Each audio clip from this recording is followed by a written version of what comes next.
Welcome, fans. We are back live on the Cheap Heat Productions Pro Wrestling Podcast Network, and moreover, episode number 3 of Ryders Rasslin Review, the show where we go over the news of the week with the perspective of a vet, a workhorse, and a man who knows the business inside and out, and that would be Mr. Ryder. My name is Jack Kilby. I am, as you know, the Executive Vice President of Great North Wrestling based out of Canada.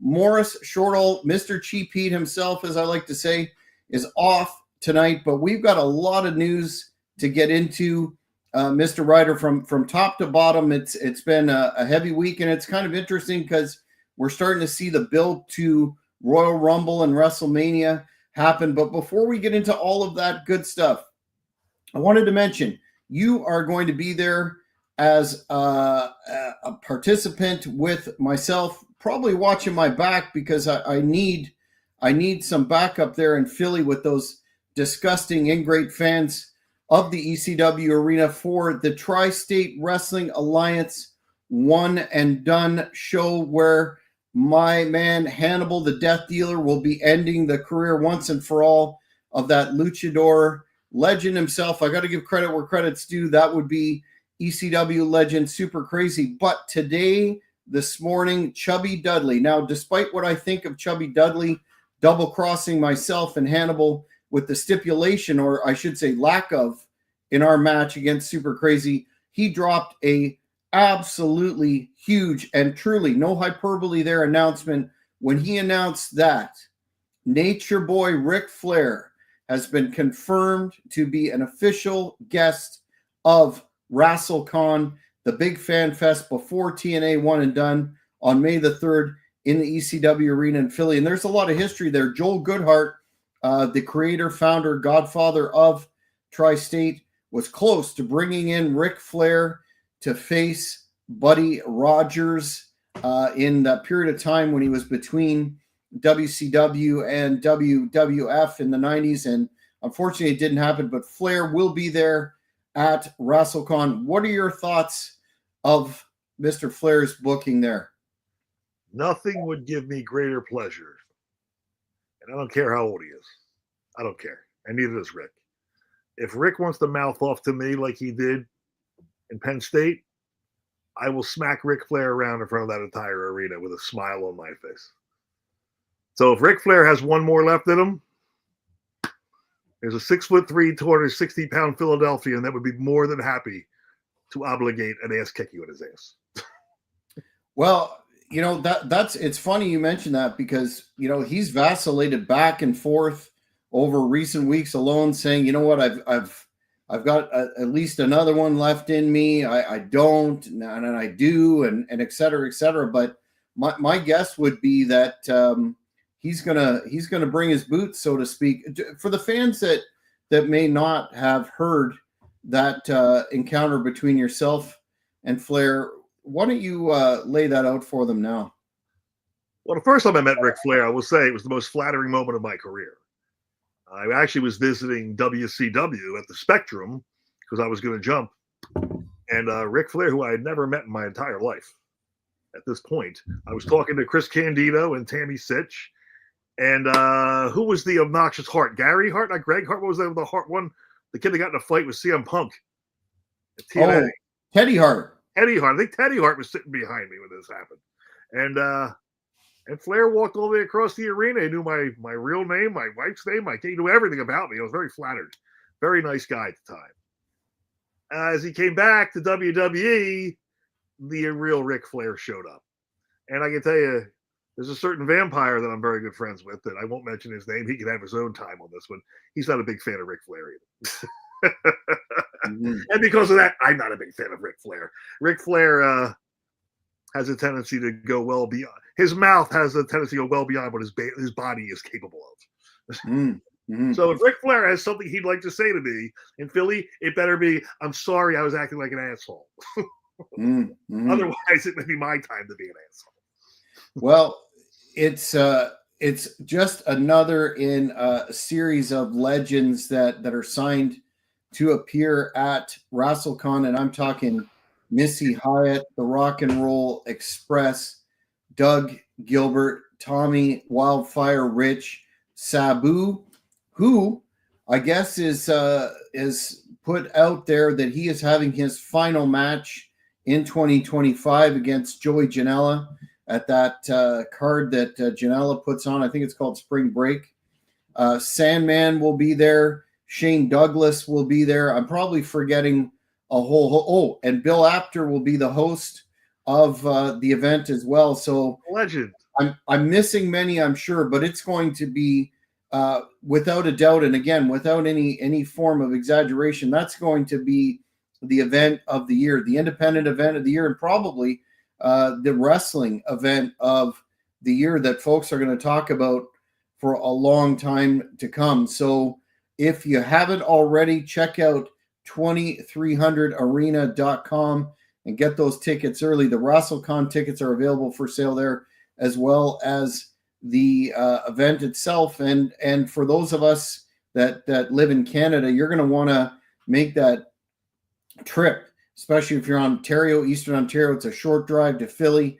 You're going to want to come down and support Hannibal, the Death Dealer, in the last match of the career of Super Crazy. It's going to be exactly what you expected. Hannibal is in deep training and getting into shape that he hasn't been in for years. And I'm not above a few cheap shots myself. And I think Chubby Dudley, as I've said before, he's responsible for what happens there. And if you're there, I think it's going to be something that people will, a lot of people say history is going to be made, but I think this is definitely going to be one of them. Do you have any thoughts on that match between, I know you're familiar with Super Crazy and you know Hannibal, it's going to be some of the fans have reached out and said, how's Hannibal going to handle the high flying style of Crazy, who, by the way, at 50, there was recently footage of him doing a dive off a balcony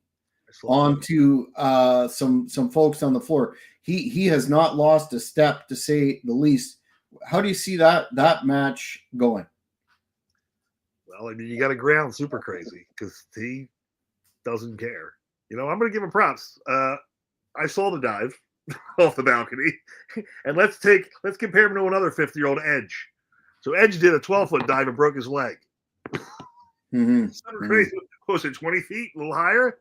I'll give him props, but you ground a guy like that, take his legs out from him, he's not going anywhere. He's not going anywhere. He might get a couple moves in, but you know, I learned a lot from Bradshaw. You take a guy's head off, he's not going to the top rope. Yeah, absolutely. It's going to be probably an event from top to bottom that folks speak about for years to come. So 2300 Arena. Looking forward to being there. Absolutely. 2300arena.com. That's where the tickets are. But let's go to a situation that's got a lot of digital ink this week. And that would be the situation where PCO, Carl Ouellette, and TNA. PCO, of course, is a veteran of competing in Great North Wrestling. We've done interviews with him. Seems like a really nice guy, but he made the news for taking that TNA digital media title at a GCW Game Changer wrestling show, spitting on it, you know, smashing the heck out of it, and has been public on his contract dissatisfaction with TNA. Apparently, they offered him extensions and pulled them back, and he's gone on record as expressing a desire for one last great run in WWE. What do you think, first, before we get to your assessment of that situation? There's a history of folks taking competitors' belts on television and disrespecting them or not. Thinking of Flair in WWF when he had the big gold that was later digitized and blurred out, and then Medusa on Nitro, kicking the Nitro era off in a lot of ways, dropping the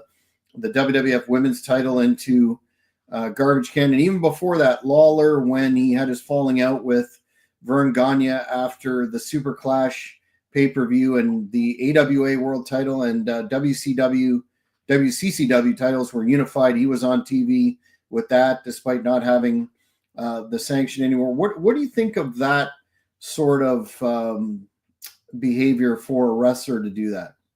I don't think it helps the business to do it. Flair's situation, when he brought the title to WWE, he legitimately owned the title. It was his. He paid for that. They owed him at the time. I think it was, I want to tell you, it was $25,000, $30,000. They were supposed to pay him for the belt. They never gave it to him. So he legitimately owned that belt. So that's why he took it, because he owned the thing. As far as Medusa, she never should have done that, and I think she's regretted it ever since.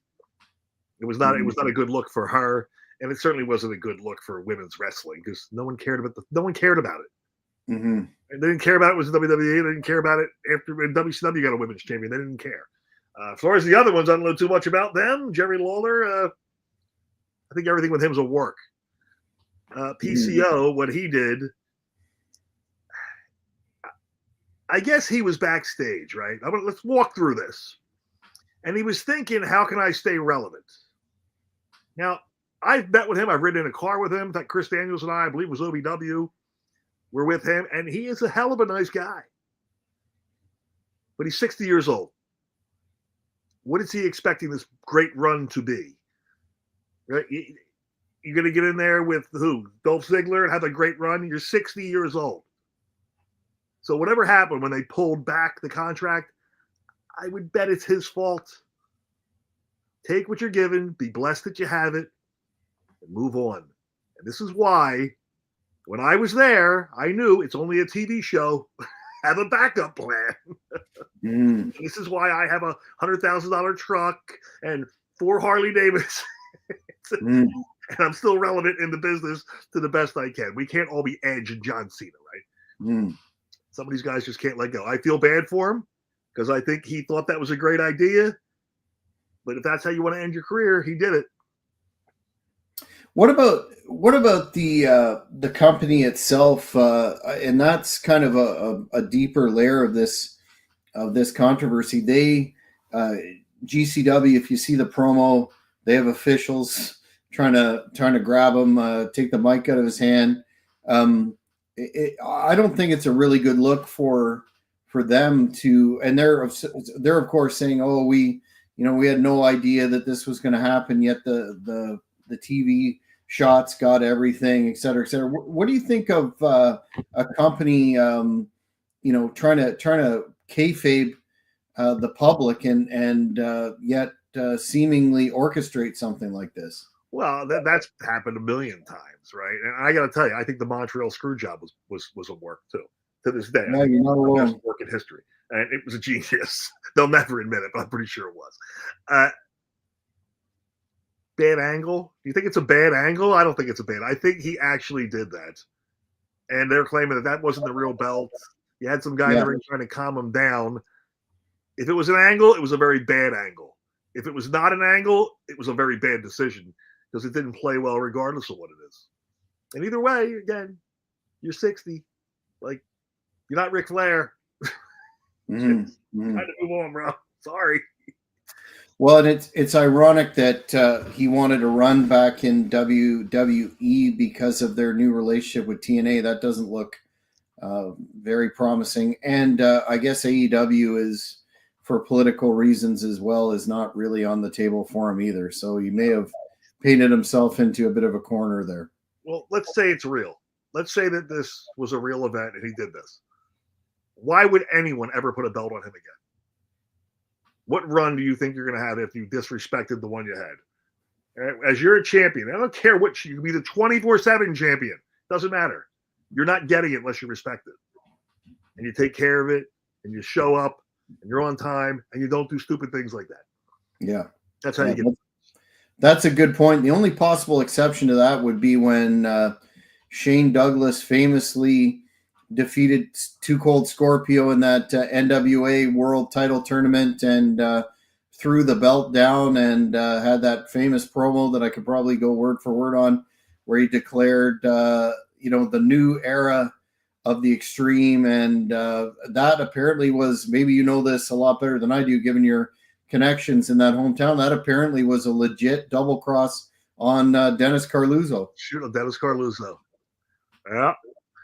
say what you want about Dennis Carluzzo. Did you ever have the pleasure of meeting Dennis Carluzzo? No, unfortunately not. Dennis Carluzzo got a bad rap. Now, Dennis Carluzzo, he may have earned some of the bad rap, but he did more good than bad, and he actually loved this business. He really did. And as long as you knew how to handle Dennis Carluzzo, you got along great with him. Don't lend him money. You're not getting it back. But what a great dude. Was my first show? My first show ever was for Dennis Carluzzo. I got a call from Chubby Dudley, your buddy, on a Friday, and I wrestled for him on a Saturday. So it was my first show ever as one of the Hell Riders. That's where my name came from. So Dennis Carluzzo was a good guy. That was a legit shoot. And Dennis was actually hurt. Like he would talk about it. He was actually hurt by that. Very upset. And listen, we all know ECW. Hindsight, yeah, he did the right thing. But I don't know. I can see the other side where it's not the right thing. But worked out for Paul Lee. And then Paul Lee debuted shortly thereafter, right? Yes. He took over the book. Here's a trivia for you. Who did he debut against? With in terms of what, on TV? At ECW. Who did Paul Lee debut with? I want to say 911, but I'm wrong, right? Glenn Osborne. Ah, okay, gotcha. Came in against Glenn Osborne with I think it was Tommy Rich. Gotcha. So before we leave the PCO situation, and I always thought it was insult to injury. Maybe you have the same perspective, that they were laughing about it later. Todd Gordon talked about it, and I think Paulie did in that Rise and Fall of ECW DVD, where they had Dennis after the event, and he knew they were pissing on the belt man to cut a promo in the back too. Like, how did that happen? Did they get him a legit promo, and then they filmed it and just put it out there? Right after it happened, he said, Shane Douglas remains the NWA World Champion. We recognize him, blah, blah, blah. And they were laughing about it because he was somehow manipulated into doing that backstage. Might have been threatened. Who knows? Yeah. Anyway. I don't know the answer to that one. I never got that out of him. God rest his soul. I don't know. Yeah. I agree with your point about PCO, though. It's going to be awfully hard to put a strap on him no matter where he is if after this. Not going to happen. And again, if you ever met him, like, nicest guy in the world. But when he was in WWF, he had more heat with the boys than he ever did with the crowd. I don't know what he did to Hunter and Sean, but he was rushed out of there because of them. So the Clique was not a fan of him. Whatever he did, I don't know the story, which is shocking. It's the first story I don't know. Well, and there's that famous story about him with Kevin Nash in Montreal, where Nash admits he became unprofessional in his match with him. Oh, did he? Oh, Nash got a little rough with him. Yeah, apparently PCO was told because it was Montreal that he was gonna go over, and then allegedly the Clique changed the finish, and everybody was unhappy, and I guess they started shooting, and it was a rough match. What's with the last question? I'm from Philly. When I go to Philly, I don't go over all the time. What's with the Canada thing? You know better than me. How come they always got to go over in Canada? I don't know. It's kind of the antithesis of the WWF model in the past, where you would go under in your hometown. Right. Well, I went under in every town, so including Canada. But it seems that was something that was a sacrosanct thing even before Brett had his situation. But that's a well documented story. I didn't know PCO though generally had a lot of heat there with everybody. Why is there a ton of heat? Well, maybe that's what started the heat. They went and turned on him, right?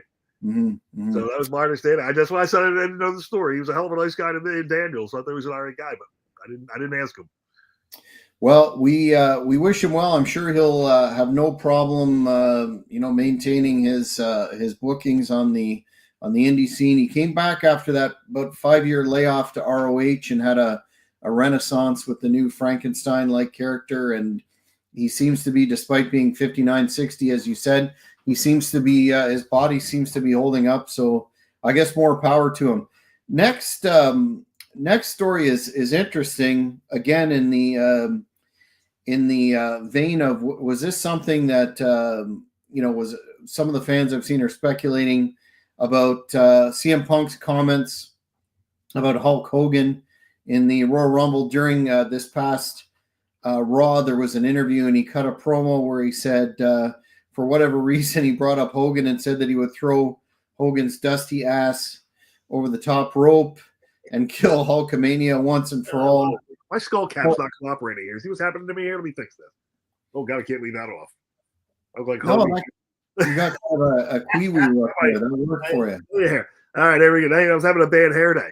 So, I love this comment. I thought it was hilarious. Yeah, they're saying, is this something that they're not building to a CM Punk Hulk Hogan confrontation?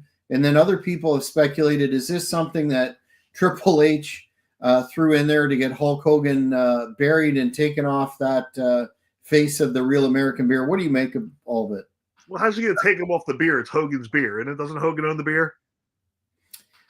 That's what I thought too. But they have a partnership deal where they can handle the merchandising, and maybe they'll give the thing. But no, I don't think they're going after Hogan because he got booed in Los Angeles. And Hogan ain't your friends. Like, I can't see that happening. Now, Hogan, who, if you ever met him, Hogan has a tendency to maybe change the truth slightly. So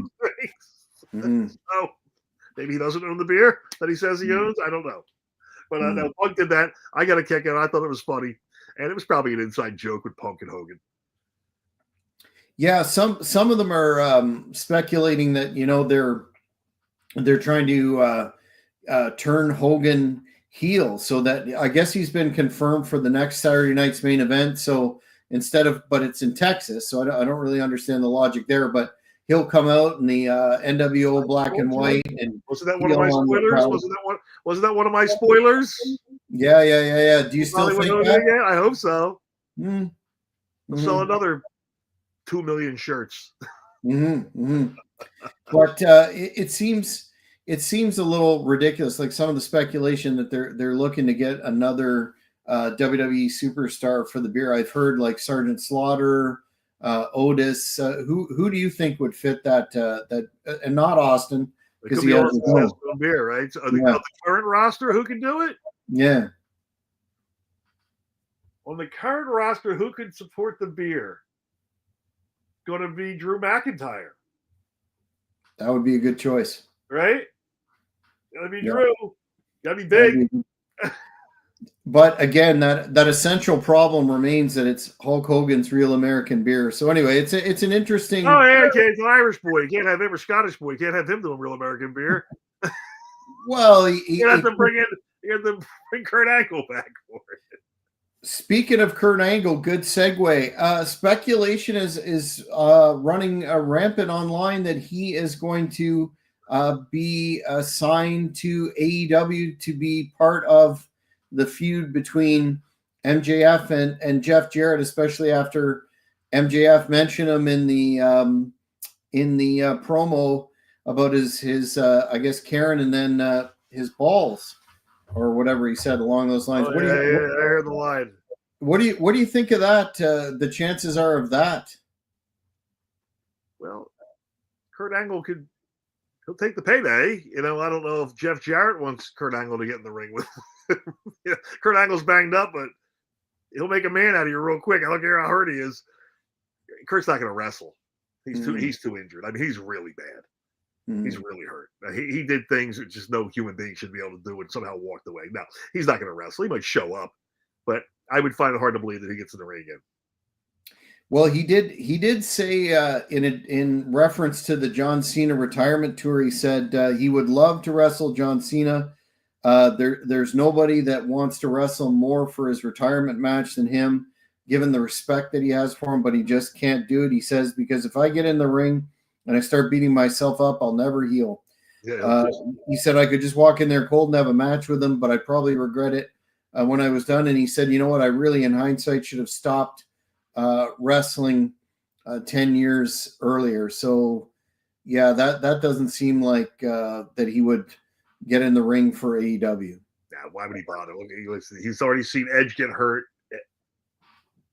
Christian's banged up. He's not as bad as Edge. I couldn't pay me enough. You get killed. He's broke his neck twice. He's all bolted together. You're gonna get back in there to do what? Punch Jeff Jarrett? Just punch him in the locker room and move on. Right? You gotta beat him up in front of the 12 fans of AEW. Yeah. They can chant "This is awesome" for 4 seconds. Capacity crowd, and they really haven't had a. When you think of some of the other legend signings, aside from Sting, who had, one hell of a, no cliche, a great last run. Look at what they did with Flair or didn't do with Flair. They never know what to do with any of these guys they bring in, because the biggest problem they have in AEW is no one's in charge. The freaking wrestlers are writing the show. Chris Daniels is the head of talent relations. And again, not insulting Chris Daniels. I've known him for a long time. We got along very well. He did big time me at a show not recently, but he got 2 other guys, so he owes us an apology. But why are they all trying to be Chris Daniels? Yeah. You tell her, hey, everybody wrestle like me, and that'll be over. Well, it's not. It wasn't over then. It's not over now. If it was over then, he would have been in WWE, but it wasn't, because nobody wants to watch it. So now they have all the wrestlers doing it. So when a Ric Flair or somebody comes in, they don't know what to do with them. So they stick him out there while a bunch of guys dive over the top rope and land on each other. No one ever gets pinned. And then Will Ospreay, who's 5'2", elbows somebody in the face. Everybody goes, "Oh, that was stiff," and that's the end of the show. Yeah, it's interesting when AEW was in Canada last year. There were 3 shows that we covered, and Flair was the most over on all of the shows. Before the fans were wooing, and they had his energy drink promo up there and everything, and he never showed up. And after I think a couple of TV spots with Sting over the retirement thing, it just kind of fizzled. Yeah. Well, Flair's. Isn't somebody suing Flair for not showing up from 10 years ago? Yeah. The ROH owner Kerry Silkin apparently is going after $40,000 of unpaid. I think it's more than 10 years ago. It's like 15 appearance fees or something. Listen, if you want to get money out of Ric Flair, it's easy. Just marry him. Yeah. What's he on? Number 6? You get it all. You get everything. He must have the worst divorce attorney on planet Earth. Yeah. Imagine whose was worse, his or Hogan's? That's a good question. Hogan gets lucky and his buddy released a sex tape that gets him $100 million. Yeah. I think he'd be living with Flair. Probably. I think Flair was like death by 1,000 cuts. It was just when you go through 5 or 6 of them. It's 6, right? Yeah. Man. Lord. God bless him. There's some controversy though about whether the last one with Fifi, Wendy Barlow they were actually married or it was just a ceremony or something. But anyway, he's got a legit 5 under his belt. I mean, you'd think you'd stop after 2, but whatever. Who knows? Maybe it's a sport. Yeah, maybe to him it's a competition like everything. The next kind of large story this week that came across several news sites was the speculation around, and I'm going to be right up front. I have never watched Jordynne Grace perform once. I just know she went from a pretty chubby kind of power lifter, wannabe type women's wrestler to obviously hitting every anabolic and growth hormone that you can get your hands on. She's cut to shreds. She's looking much like a warrior. Anyway, she's been removed from the TNA roster, canceled a meet and greet in Jersey, I believe. And everybody's saying that she's going to join the WWE as Tessa Blanchard defeated her at the Genesis pay-per-view for the title. We can talk a little bit about her in a minute, but she appeared at NXT a couple of times last year, was in the Rumble. What do you think of Jordynne Grace? You probably are more familiar with her work than me, but I'm not really sure. I must be missing something. I'm not the target demo, but I don't understand the hype around her. Well, I guess you're always trying to replace, Becky Lynch or Charlotte Flair, and I guess they see something in her. You had Beth Phoenix, right? And when Beth Phoenix got there, and when Beth Phoenix was in WXW, because she trained with Alpha and them, I literally heard people in the back going, "Oh, she's too muscular; she'll never make it." They already had China; they'll never hire her. I'm like, this girl's not only getting a job; she's hot as fuck, right? And then Edge comes swooping right in for it. I don't blame him. I think the girl has some potential. The girls got to start wrestling differently. They're all doing the suicide dives, and none of them can hit it. They dive through, catch their feet on the ropes, and fall on their feet. One girl just broke her leg. You see her the other day? Yeah. ECW go through, breaks her leg. Stop acting like you're men. You're gonna get killed. Charlotte Flair, watch how she works. Be like Charlotte Flair. She does one big beautiful moonsault, and everything else is nice and safe. So if she can learn to work safe, I think she'll do well. And if she wants to dive through the ropes and pretend she's Daniel Bryan, she will not do well. So we'll see. But I think she has potential to do well if she's capable of listening. I don't think the new kids are capable of listening because they all want to hear that was awesome, and they don't want to hear they have to lose. It's very stupid. Yeah, the only thing that stands out, I mean, aside from her healthy or unhealthy, do they have a wellness policy in WWE still? Because if not, she can't be coming in looking like that. Let's be honest. They didn't have a wellness policy then, man. They were going public, so they had to. The only people that ever got tested were guys that they didn't care about. Did you ever see Triple H pass or fail a steroid test? You know why? He never got tested, right? He went off himself clearly when he was trying to have kids with Steph. He got pretty soft there, but otherwise, no, he was. They called him HGH for years. Remember that? The end of his DX run, he got pretty fat. If you watch that, he was fat as hell. Now he doesn't drink, so he just got fat. And then when he decided to become the Game, then he really got in ridiculously good shape. He's built like a brick house. I'll give him that. Back in the day, everybody was on the gas. I mean, I turned around one day and there was a 7-foot version of me named Test standing next to me that weighed 320 pounds. And I just stared up at him and I just started to laugh. He never got tested, and they called him Test. Like that was the inside joke. That was the rib, right? He was from Orangeville, Ontario, another Canadian. Yep. Yeah. And he actually Test. I met Test first at Jim Kettner's when he was Andrew Martin. Then he came to me and told me that they wanted him to dress like me. So I made a side joke. I was, oh, great. Now they're going to start saying I'm a you imposter. He's on TV once, sees me the next day, and immediately is mad that we're wearing the same outfit. It's my outfit. I've been wearing it for 7 years. I got there in 97. When did he get there? Right? After that. And didn't they call him Kevin Nash Jr. for a while because he was ripping off his shtick, kind of? We were at Denny's. He was sitting with Albert. I was sitting with, oh God, who was I with? I think it might have been the Bashams. They walked over to me in the Bashams, and the waitress called me Test, and I no-sold it, right?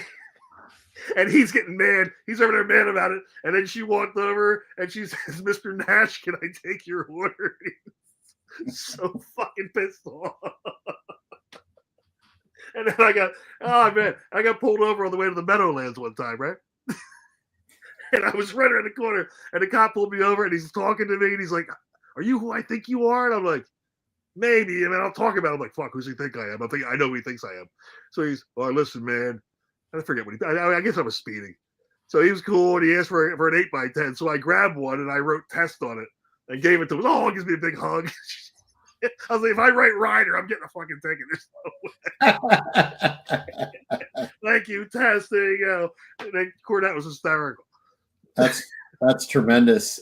The only thing I remember about Jordynne Grace, she got a little bit of heat because I guess she was. I take it this was before she was married. She was doing the OnlyFans gimmick there that kind of surprised me. Well, if she did that, they're going to kill her, else she'll never get the rest. Well, yeah, that's kind of it in WWE. With you look at the other lady whose name I forget that had to leave, Mandy Rose, because of it. But then she made a statement about this must have been 3 years ago, and Cornette savaged her for it, where she said that basically that the old wrestlers like yourself and of that generation, quote unquote, could never stand up to the rigors of the business today, and specifically for some reason called out Chris Benoit and saying, he was tough, but not as tough as blank. I may be paraphrasing, but basically that same, millennial Gen Z attitude where they don't listen to those that have come before. Yeah. And now she's going to go down there with Steve Corino and Albert, and yeah. Well, if Corino doesn't know this, I'm going to let him know. It's to be hilarious. Yeah, I'll research it and send you the link. But it was I think Jim went on one of his 45-minute rants about it because it was pretty offensive. I got to hear Jim's rant. Mm-hmm. What the hell? That's why it was spoiled. Those spoiled, entitled. Here, we're going to give you a developmental contract that pays you $125,000 a year, and we're going to move you down here, and then we're going to have a psychiatrist on staff, a doctor on staff. This is your cuddle buddy in case you have a mental breakdown. You know what we had? Jim Cornette telling us to shut the fuck up, and you better make it to the next town by tomorrow, and here's your $12 you made tonight. And Arnie Skolnick going, yeah, here's your paycheck. Give it cigars. Here's your $150. Mm-hmm. And a ring that was as hard as the floor. And you know how we called a match back then? We walked up to whoever the veteran was. We go, okay, what would you like to do to me? Great. I'll see you in the ring. Thank you, sir. Which is something, I don't know if you heard Mark Henry's comments, but I guess he was getting, he was getting a good paycheck there and all and blah, blah, blah. But he tried to give advice backstage to some of the folks there at AEW, and he goes, you could try till you're blue in the face, and they don't listen. And I know Hangman Page was infamous for blowing off vets publicly, so seems to be something that goes across companies. And here's the issue with these guys. They actually believe they're their character. And they get in the ring, and these other guys that have never had a fist fight in their life go, oh my God, he's so tough. You want tough? Get in the ring with Ron Simmons. Even if he likes you, which he loved me, that man is tough. All right. Bradshaw was tough. Bob Holly was tough. When they go to WWE, if they're lucky enough, and they get in the ring with that attitude, Ty Street. You remember Ty Street from the Indies back in the day? Yep. Wonderful guy. Wonderful guy. So Kevin Kelly was the booker at the time. And I said, why don't we bring Ty Street up for some shows? He's doing really well. So we booked him, right? Ty Street came up at his first show. We were at Meadowlands, right? And he was in the locker room, and he was too comfortable. And he was joking around with Perry Saturn and joking around with Blackman and joking around. And I pulled him aside. I said, yo, and I grabbed Inferno Kid. I said, yo, come here. You are not their friend. Stop joking with them. Just hang out with us. No, they like me. They don't know you. Calm down, right? And we went on about our business. I think it was the following week. And I think I was on MTV when it happened because I had the MTV special, so I wasn't there. It was New Haven Coliseum or Connecticut. He went in there. He did the same thing, and they had the headbangers break his fucking arm. And then I got the call, and I'm like, oh, geez. And I told Jim Cornette or Jim Kettner, you better talk to him next time he goes up there. They're going to hurt him. And they hurt him. So Hangman Page and all those guys, if they did that to me backstage, whether they were working me or not, you would have had a problem. Because you do not disrespect the vets. Yeah, and the counter to that is that, and I know we could do a couple of shows on this alone, but the counter is, the business has changed, and it's not the same as it was back then, and everything's more enlightened now, and blah blah blah. But I mean, it's a microcosm of society where, and I hate sounding like the old man in the windmill and everything, but it seems that there's a lack of genuine respect being paid to those, no matter what industry and business that you're in, that have come before you, and it shows in the quality of work. The rise to the top is far easier than it was when I was there. And when I was there, it was far easier than in the 80s. Because in the 80s, like, I'm a first generation. I didn't have a brother or a mother or a father, enemy in wrestling. It was just me. In the 80s, I would have zero shot of ever getting a match. Zero. I would have sat there. They never would have talked to me. It would have taken me forever. And maybe I would out being the camera guy backstage. Now, they send in a videotape to some unknown person on the WWE website, and somebody calls and goes, "Hey, we like your hair. Would you want to come to a tryout down at our 2-year bachelor degree college in Orlando?" Sure. They fly him down first class. How would you not be spoiled? That, like, everybody is treated like tests who got hired after 3 weeks in the business. Only now they're 5'7" instead of 7 feet tall and attractive. Yeah, that's a big difference right there. At least you still had to pass the eye test in the 90s, right? And listen, I was never. And Vince McMahon always said to me, "You got to get bigger, get bigger." I was 240, and a test shows up. Like, I didn't even look 240 because all the guys were all gassed out of their mind except me. I was a little bit of gas, not a lot. But now all 5'7", all poor attitudes. And that comes from the guys you're in the ring with. Because back in the day, if you had a bad attitude, okay, no problem. That's cool. It'll be changed by the end of the match. What's her name? Goldust's ex-wife. Marlena's boyfriend. I don't know if I told you this story. Have I about me beating him up? No. All right. We're in Jacksonville. Kevin Kelly's putting on a show. It's at a Navy base in Jacksonville. And I'm scheduled to wrestle. Gangrel's there. Bob Holly's there. And I'm scheduled to wrestle this kid named the Jersey Devil. Good-looking kid. Great body. He's in great shape. And he's dating Terry Reynolds. So my younger brother was with me at the time. And he was backstage hanging out with us and meeting Bob and meeting the guys. They let him hang out back there. And I walked over to Jersey Devil and I said, "All right, kid, so tell me about yourself. Let's put this match together." And he's talking for a minute. I said, "All right, here's what we're going to do. We don't have to do much tonight. Just entertain these guys here. We'll get a little pop out of the crowd. Then I'm going to put you over put the baby face over tonight." So I call I go out of the ring. I run around. You chase me. I go back in. Hit you with a tackle. I hit the ropes. A big hip toss, blah, blah, blah, blah, blah, blah. And he looks at me dead in the eye. And he goes, "I'm not here to do that. I'm here to fight." And I went, What'd you say? He goes, "I'm not here to do any of that comedy stuff. I'm here to fight." And I went, "Oh, all right, we'll do that then." And I turned around and I walked away, and I walked right over to Bob Holly. And I went, "Hey, Bob, you got a minute, bud?" And my little brother's right there, like, "What's going on?" I went, "Bob, so let me tell you what he just said to me. Now we're at other ends of the hallway. And now Terry Reynolds is down there with her boyfriend. And all you hear in the hallway is Bob Holly go, 'That motherfucker said what to you?' That motherfucker? Fuck him up."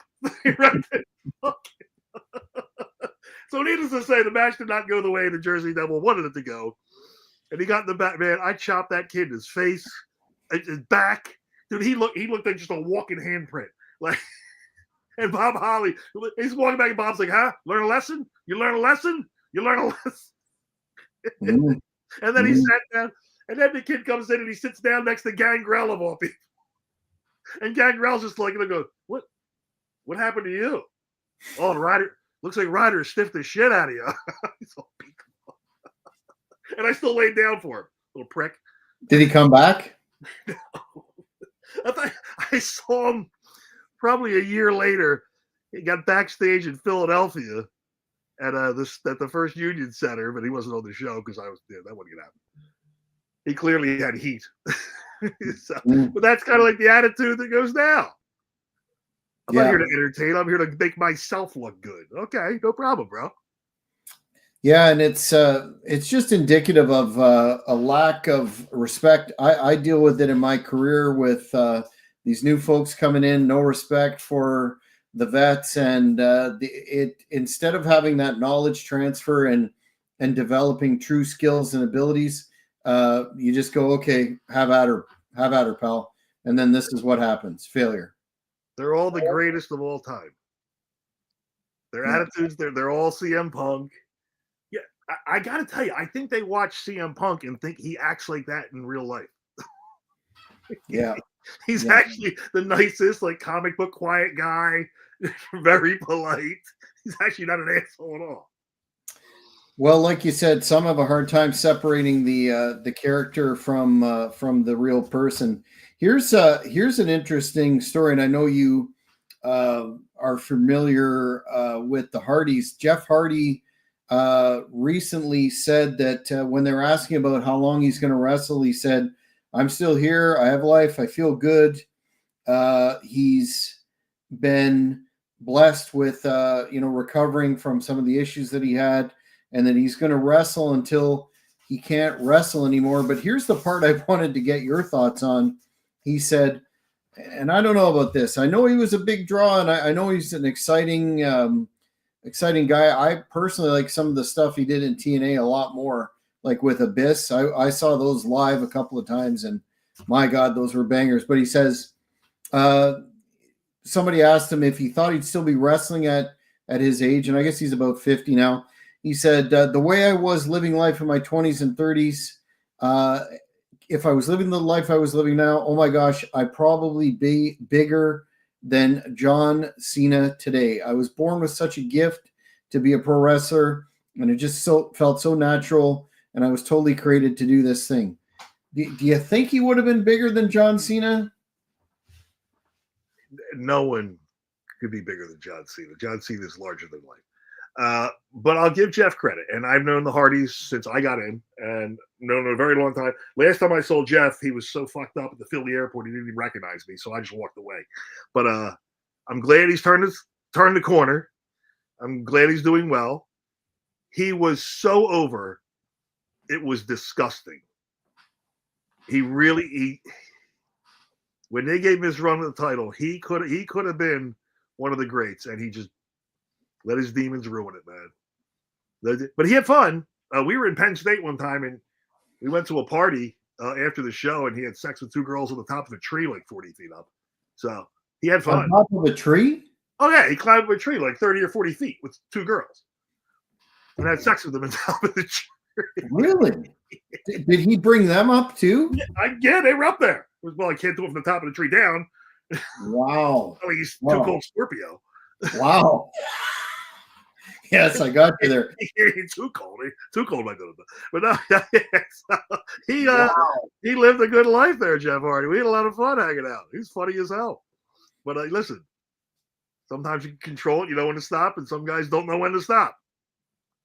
I guess now we figured out when to stop.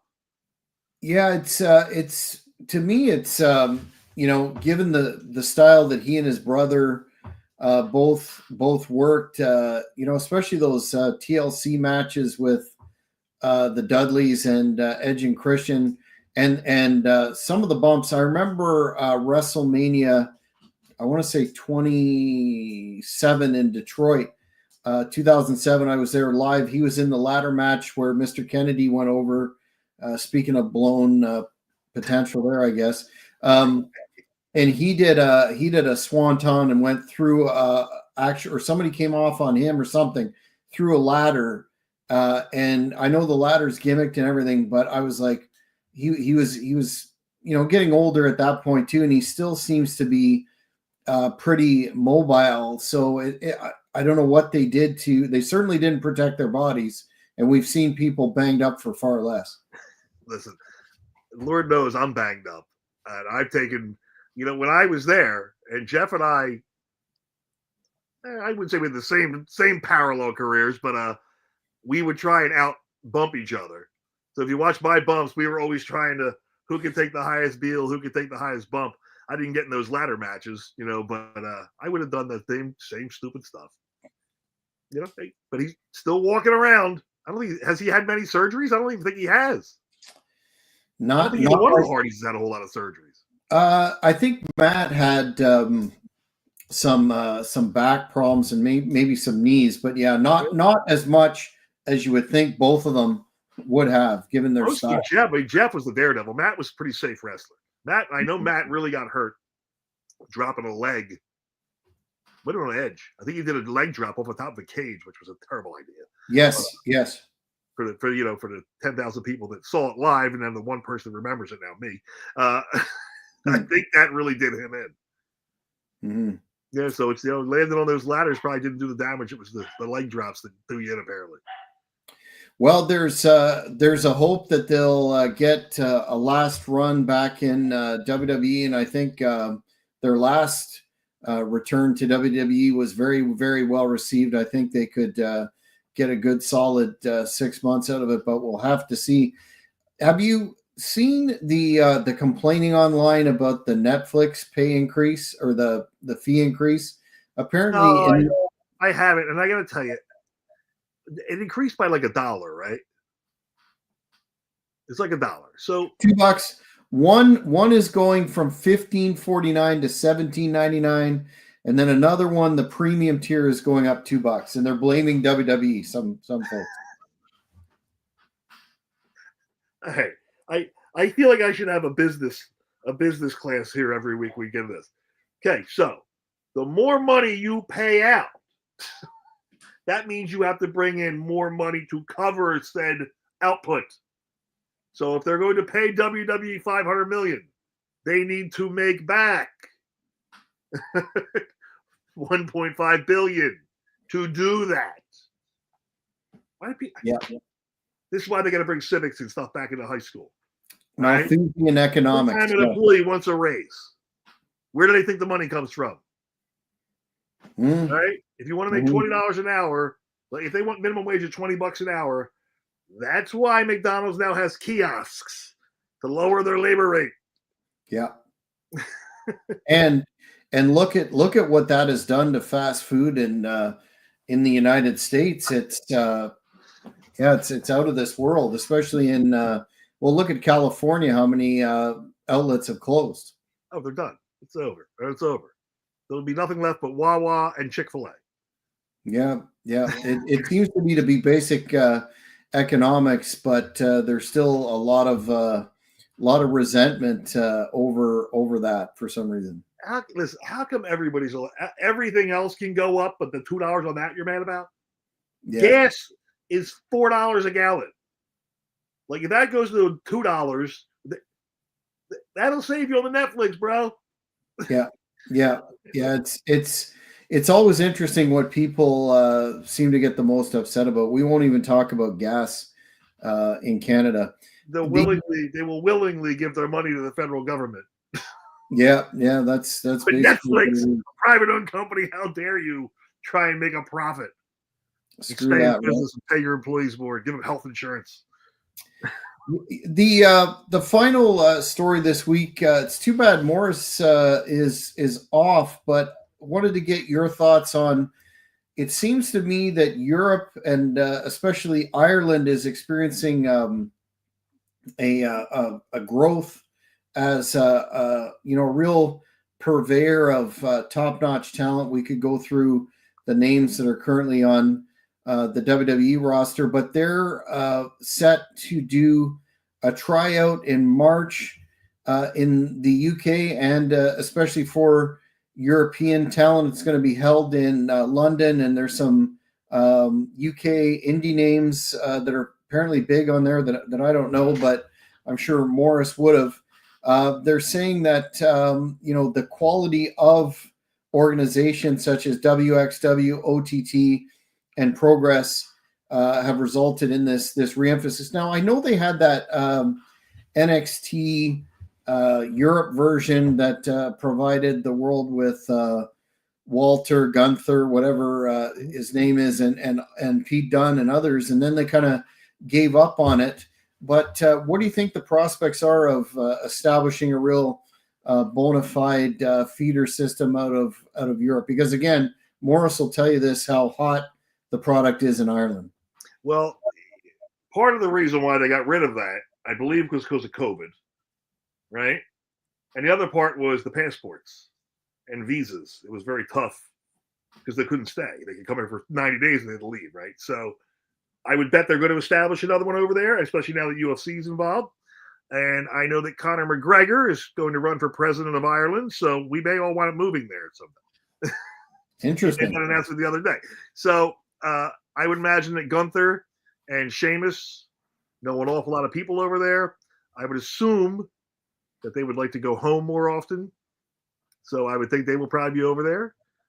William Regal will be a big benefactor of that, as he's Triple H's buddy. And I would think he'll probably be in charge of that if he wants to stay over there. And they have great talent over there. And you know what they have? Respectful talent. They really do. You don't have the people going into business for themselves while they're cutting a promo against CM Punk. You don't have those guys. The European guys are very, very respectful. So I think they'll do well. And I'm glad they'll do well because they always have good characters and they are a very stiff style, which I love. And look at Sheamus. Look at Gunther. That's where they came from, So I wish them well. I think they're going to do very well with it. Speaking of Regal, I mean, his name stands out as, one of the, all-time greats amongst those in the business that actually were in the ring with him. Did you have any firsthand interactions with Mr. Regal? I'm assuming you did, given your many conversations with William Regal. A gentleman through and through. Tough. I don't think anybody realized. Did you ever see him manhandle Goldberg? Yeah, that was a clinic. and he held back. He would have choked Goldberg out in 5 seconds. He's a tough guy, man. And his psychology is phenomenal. Like we were in there one day, and you always in the ring, and we were just doing basic little wrestling, spots. We weren't really trying to have matches. But every time we do something, whether you lock somebody a headlock, William Regal would stop you. Hey, listen, your right foot's back too far. But like the little tiny things he sees make all the difference in the world. He is a great guy, a great teacher, and Lord knows he's helped hundreds and hundreds of guys, including Triple H. So good dude, good for the business. Should be in the Hall of Fame. And another one of those AEW signings that just took the money. Yeah. Him, Mark Henry, Big Show, just took the money. Just giving us how much? Okay.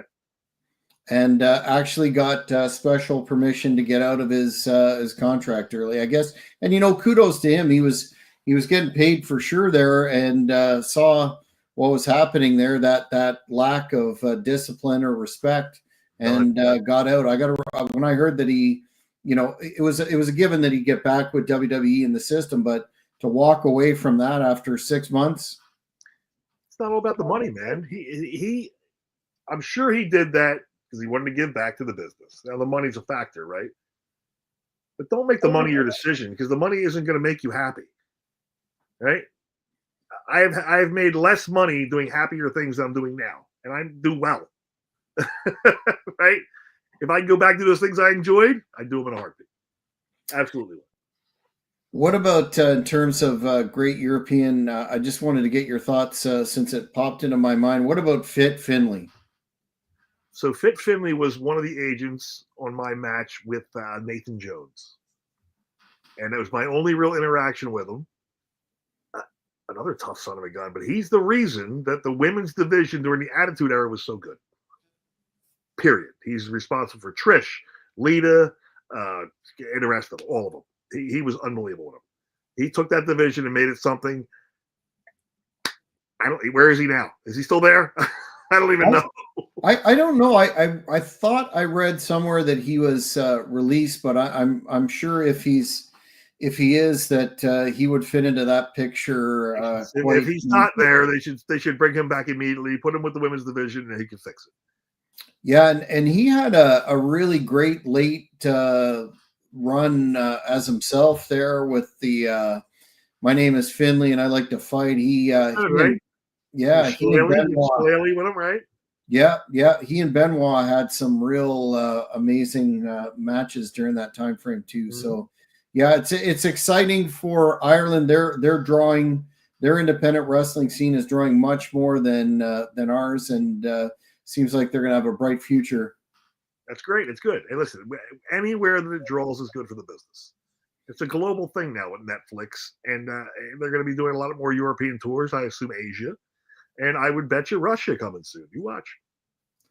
Yeah, it's certainly the borders seem less of a barrier now, and I mean wrestling is historically had territories in Australia. There's no reason, and Russia actually, according to Natalie Markova, the NWA Women's Champion, I interviewed her about a year ago. They have a developing independent scene there too, and WWE could no doubt probably get involved there. So it's a great time to be a fan, so to speak. But Mr. Ryder, we're at the top of the hour. It's been another packed discussion. Always lots to talk about, and I think going into WrestleMania season, it's only going to be more. So, what do you have on the agenda? I know you're a very busy businessman. You're working all kinds of angles, etc. What do you have upcoming, at least in terms of wrestling, that you're looking forward to? Are you one of the ones that really likes the Royal Rumble? I really enjoy the Royal Rumble, and you know what? I asked for years, if you could please make me an entrant in the Rumble, and they were always like, "Ryder, no one will know who you are." I'm like, "I'm telling you, they'll know who I am." They're like, "They're not gonna know who you are. They'll think you're Test." Like, that's why it's funny. That's stupid. It's like a fake Kane and fake Razor Ramon Diesel so deal. close. They were so close to having testing quiz. Vince just wouldn't pull the trigger. We already have Crash and Bob. They won't understand it. It would be hilarious. And I love the Royal Rumble. Quiz? Is that what they were going to call you? Yeah, it was testing quiz. Luna Vachon. I don't know if it was Luna, Viscera, or Ivory nicknamed me Quiz. So they don't call me Quiz. They were going to run with Quiz and Test versus Crash and Bob. Test was, of course, probably pissed off about it because he had no sense of humor. But that's too bad. I see money on the table there. Oh, that's too bad. Quiz. Well, we look exactly the same. Like if we stood next to each other, like I would walk out of. We're gonna keep going. I would walk out of. I walked out of the Philadelphia the First Union Center with Shane McMahon next to me, and everyone out back is chanting Test. And he looks at me as they think you're Test. I went, yeah, I know. He goes, Test is 7 feet tall. I went, yeah, I know. They don't know that. He goes, yeah, they don't know that. So even he know it. Like it was just uncanny. That's too bad. That would have been something. Test and Quiz against Crash and Bob. That would have been right. Well, I'm going to keep going. So Kid Rock played Monday Night Raw. Remember that? Yep. So the shtick was I was going to be Kid Rock's bodyguard. And then Test was going to try to go backstage, and I wasn't going to let him. And I was going to tell him he's not on the list. And that would have started the thing with me and Test. And then Kid Rock would have fired me. And then I would have come back as Quiz with Kid Rock's music. And instead of My Name is Kid, My Name is Kid, it would have been My Name is Quiz. Oh, and man. His music. Oh, man, that's too bad. That sounds entertaining. As well as right? That and then my Evil Knievel thing. I was so close so many times. And Tess quashed it? I don't know who quashed it. I'm sure Vince quashed it. I think Tess would have done anything to get paid, you know what I mean? But he would have hated to share the limelight because I drove him crazy. I love torturing him. He was so high strung. Got mad about everything. Well, I'm telling you, fans, this is just a sample of the information that you're going to hear weekly on Ryders Rasslin Review. The man has got the stories, he's got the experience, and he's got the insight. And there's going to be plenty more of that to come. Before we sign off for this week, where can the fans find you, keep up with you on that social media gimmick? You can find me on TikTok at Ryder Big Bad Wolf. You can find me on Facebook, of course. And then if they want to come see me smack the crap out of Ric Flair, maybe they'll come to Philadelphia.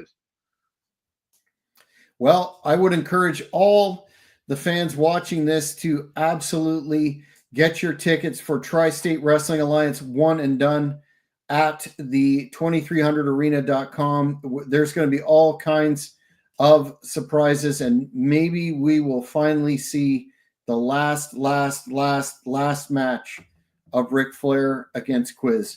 But until next week, I'm Jack Kilby for Morris Shorthall. Take care, everybody. That's good.